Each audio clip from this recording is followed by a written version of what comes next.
but who in our hearts? MJT Reviews.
Hi, Mitchell James calling. Welcome back to MJT Reviews. I'm here with Elysse Turner. Hi, Elysse. Hello, how you doing? Good. I gotta stop asking that. I'm so sorry. It's the third time I've asked it today. I'm like, all right, I gotta have a new hello. It's a new video. They don't know. That's all right. I know how Mitch is doing. How are you guys doing? Tell me in the comments. Look at this review. Isn't it neat? Do you think our reaction's complete? So Elysse is sporting Little Mermaid today. Who's your Biggest favorite? fan. Who's your favorite Little Mermaid character? Oh, Ariel's pretty cool, but I also in the sequel, her daughter Melody is pretty bad as well. She's all independent. Actually, they both got the similar characters traits. I'm gonna do my own thing. I can do it myself. Runs away. My favorite's Ursula, just because of the song "Poor Unfortunate Souls." It is a good song. And see, if I had to choose style, I love Ursula's style because the purples and the blacks, that suits me really well. But character-wise, I don't know. I love the rebelling sort of vibe. I mean, it's probably not me at all. I can't relate to that, but I love the concept of it. You know, Lin-Manuel Miranda named his son Sebastian after Sebastian. Good on him. So it's full-on fan out there. Anyway, we're digressing, and we're here to talk about the Netherlands. I don't know. We could just do a whole episode on Ariel. I know. That'll be the next thing. Video essay on Ariel. Maybe another time. Yeah. Subscribe to see in the future. So, yeah. Netherlands. Oh, I've had a mind blank with the title. Arcade, that's right, by Duncan Laurence, is it? Laurence, yeah.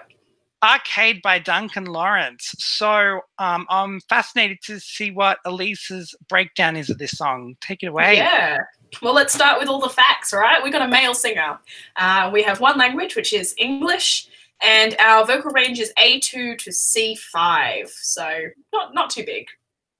It's a male vocal range. Our key is in A minor, which is, the best minor key because there are no black notes. Very easy to play. And we have an interesting time signature in this one. We have a combination of 4/4 and 2/4, and that's in the verses. So our intro is all in 4/4, our pre-chorus and our choruses are all in 4/4, our outros in 4/4, our bridges in 4/4, but the verses, they do something a bit odd. They go, they've got a bar of chords and then it sort of pauses. And that pause is a 2/4 bar worth of length. So instead of having your dun dun dun dun dun dun dun 2, 3, 4, it's dun dun dun dun dun dun dun 1, 2 dun dun dun. And I did prepare earlier a little clip for you to show, which will make probably more sense than my clicking at a camera. No, that was good, but Elysse did notate this into full-on manuscript, so I'm going to play it here for you. Just the verses anyway.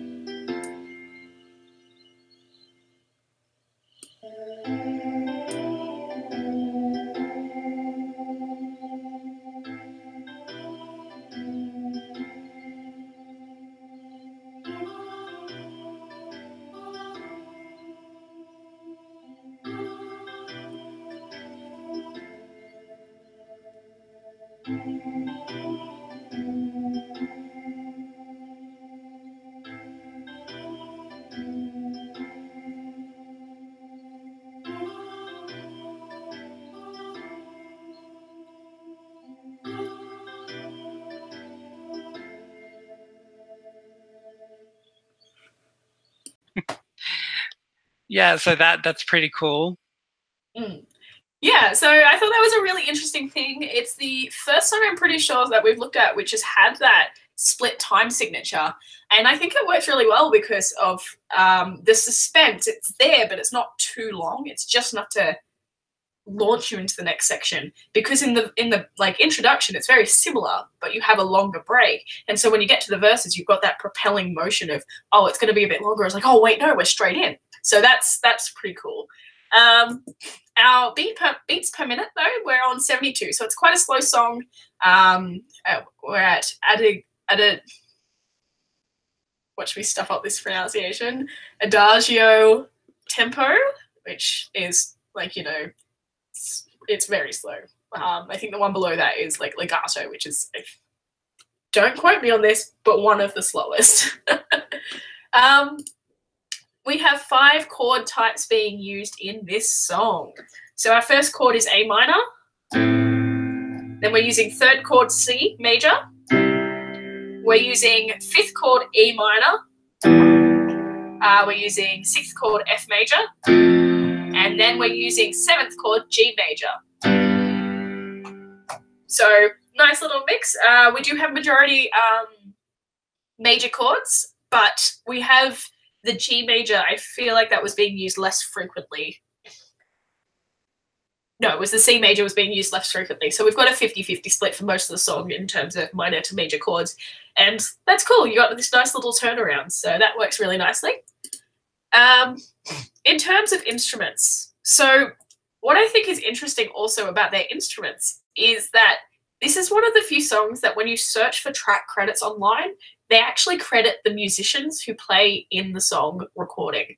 And I think that's a really mad thing to have. It's awesome information because it gives you a really good breakdown on who is, like, what sort of instruments are in the piece. But also, if you're starting orally like I am, it means that you can check it against what you said and see how accurate you were. So if you're looking at doing some oral identification of instruments, find some songs which are popular. The popular ones are more likely to have all the track credits, so that you can check it against yourself and you can test yourself. Fun music practice thing there for you all. So I pretty much got all of them, which is awesome for me because, you know, otherwise what else am I doing on here, right? So the instruments are, we have a guitar, we have backing vocals, which are female, violin, cello, bass guitar, piano, and drums. We also had some like clicks and clap sounds, and so I think the drums were electric drums rather than acoustic drums, I guess. Not listed in the track credits, but also identified in the song. We have this grain-like sound at the start, so a bit like when you're listening back to a record and like you've got those little imperfections coming through in the sound. I think they've put something like that over the top for effect, so that was pretty cool. Yeah, there was also like this high-pitched sound, which I'm going to assume was like a synth piano or something, which almost, or actually, I take that back. We have this high-pitched sound, which I assumed was a synth piano to start with, but I think it was more likely to be vocals, probably female backing vocals, with really intense reverb to give that like really hollow sound, if that makes sense. Yeah. So those are our instrument breakdowns. I've skipped ahead. We've got to break down the song too. So we have an intro with 4 bars of 4/4. I'm not actually going to list all the 4/4 stuff because I've told you how that one's structured. So we've got an intro with 4 bars. Verse 1 and verse 2 are 8 bars.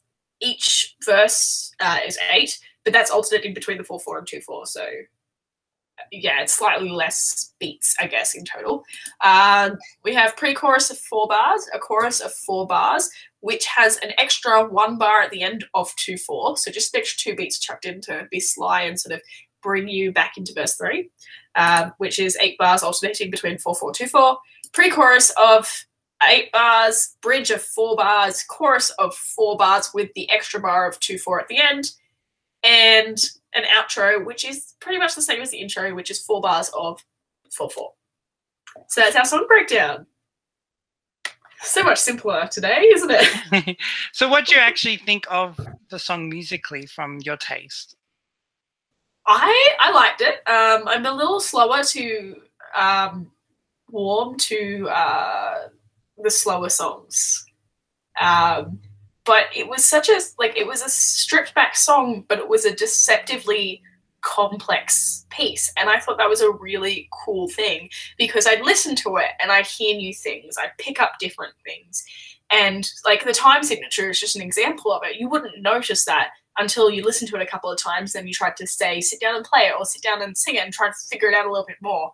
And then you've got these other instruments coming in and it's not obvious at first, but then you listen to it more and you can hear these new bits coming through. And so I really enjoyed that part of listening to this song. Yeah. Excellent. So this music video, what do you think of it? Okay, so I had a lot of questions at the start. What is he doing? Is he floating? Is he underwater? You know, what's happening here?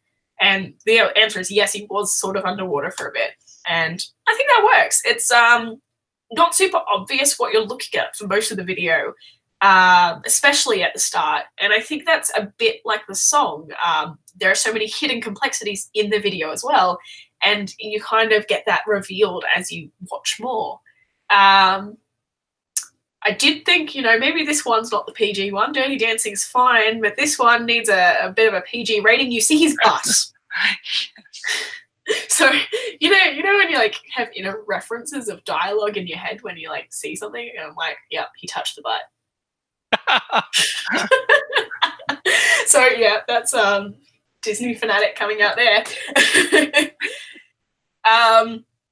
Yeah, so I made a note on that. He's naked. They showed his butt. Was that note? Literally, that was all that note was. But yeah, I wasn't quite sure what was happening in the piece overall, though. Like song-wise, lyric-wise, and video-wise. Like he seems to be like emerging from a cocoon, maybe, because like when you're underwater, everything feels like it's hollow or not real or far away. And so you have this transition from the water at the start, and then by the end, he's out of the water, is going onto land. So is it like trying to emerge from that feeling of it's not real and trying to confront reality?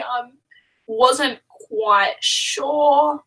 Like the lyrics seem to imply he was putting himself first. So yeah, those were my thoughts, I guess.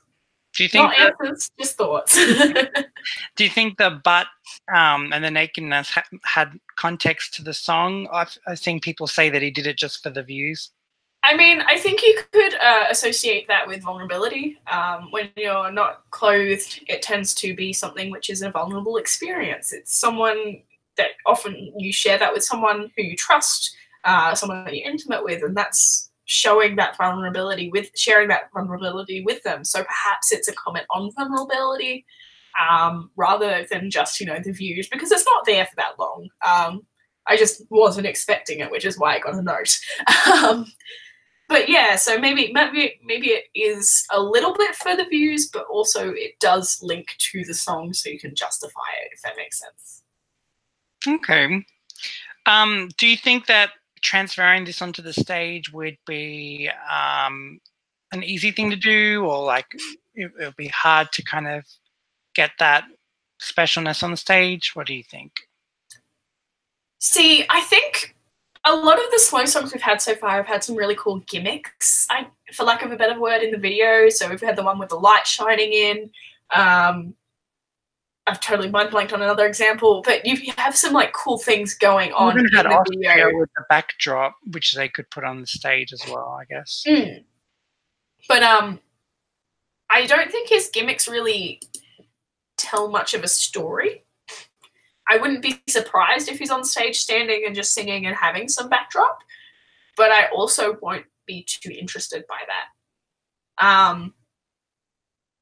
Potential solutions, perhaps having dancers doing something contemporary, minimalistic, because you don't want to detract away from the song, but also standing in the middle of a stage and that's it is not really much of a performance either. And in this contest, you are doing both a performance and a song. So you're thinking it is a bit of both. Lyrical dances or something?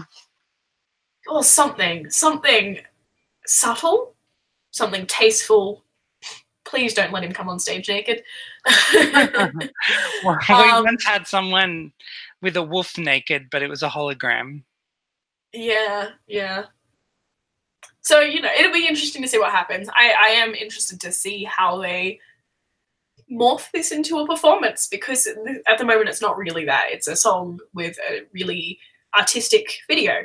Mm-hmm. And this is one of the few, this is also an internal selection. I think he did one live performance at like a morning TV show, but he hasn't had that kind of chance to show off live. So it's kind of unknown how it's going to be transferred. Okay. So I'm sure we'll have to wait and see. Yeah. So, yeah, well, that's any other final thoughts about Netherlands? No. I think deceptively complex summarizes my opinion, I guess. Mm-hmm. Okay, excellent. Thanks so much, Elysse. I'm here with Stuart Wilders from ESC Fan TV. We're talking about the Netherlands. All right, Stuart, tell me what you think, your take on the Netherlands. So I wasn't sure what to think when Duncan Laurence was announced for the Netherlands. Netherlands haven't done that well of recent years.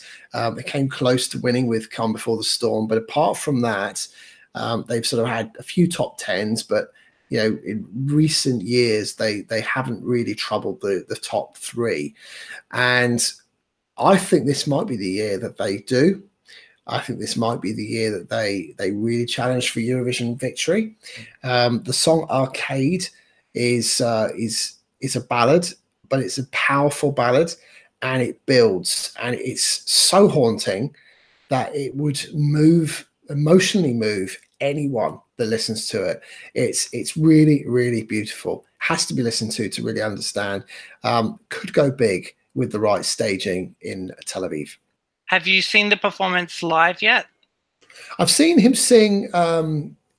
Yes, not in the performance he'll be delivering in Tel Aviv, but I've heard him sing with the strings on a string session, and he sounds great. He's got vocals amazing, so I have no concern about his ability to deliver. I think the issue is how will it be staged, and this is a song which will live or die on the staging, in my opinion. Vocally, no trouble. He has a great look, but will it all come together as a package? And only time will tell. Once he gets on that stage and we start seeing the rehearsal videos, we'll know whether this is a potential contender or not. Theoretically, it should be a top 3 or 4. We're talking about positioning, how that's important. Do you think if this song was first or second to perform in the final, let's say, do you think that it could make any impact on the song, change it? No, actually, I don't. I think in some ways earlier on is better for this song. I think okay. if it's after sort of 18th, 19th in the final, I think this may not be its best position. Top sort of first 10, I would say in that final would be ideal, because you need people to hear it early on, and you need it to kind of you need to remember it, and you will remember it. Okay, yeah, interesting. All right, excellent. Thanks a lot, Stuart. I'm here with my friend Lam. Hi, Lam. Hello, Mitchell. Hello, fans. Alrighty, Lam is here. We're going to react to the Netherlands Duncan Laurence Arcade, the name of the song. So go ahead, check it out, Lam. Sure, let's go. Where were we? Okay, Duncan Laurence. Oh, cool. Yeah, interesting.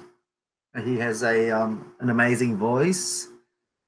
Yeah, I think that was incredible. You know, right from the start, from the first, you know, the very first moment that he sang, and yeah, that was incredible. Yeah, I think it was a good song. I think it could be better on the stage if, you know, that he had like a symphony.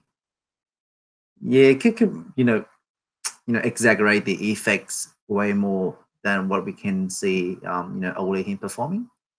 Yeah, but yeah, but not, you know, a big fan of the music video. You know, not very comfortable seeing a naked man right in front of me. But yeah, I mean, like, his voice is just incredible. Yeah, that's the most, you know, prominent thing of the whole performance. Yeah, so how do you want the performance to be on stage? You want like a kind of strings sitting behind him and him? Yeah.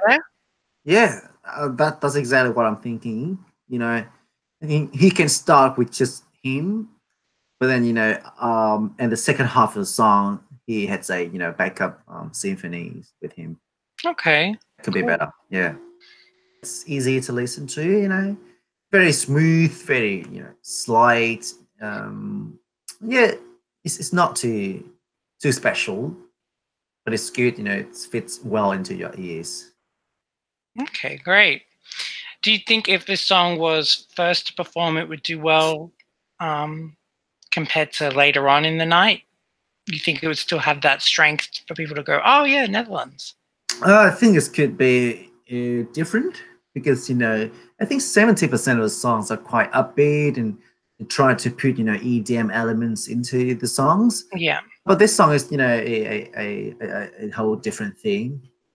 You see, you know, just some very, you know, popular music, you know, classic, and yeah, I think it's fine.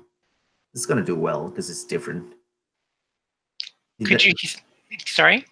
No, I say, you know, it doesn't have too many competitors. You know, style. Yeah. Could you see this on the radio? What, on the radio? Yeah, you could hear it on the radio. Yeah, for sure. Why not? Cool.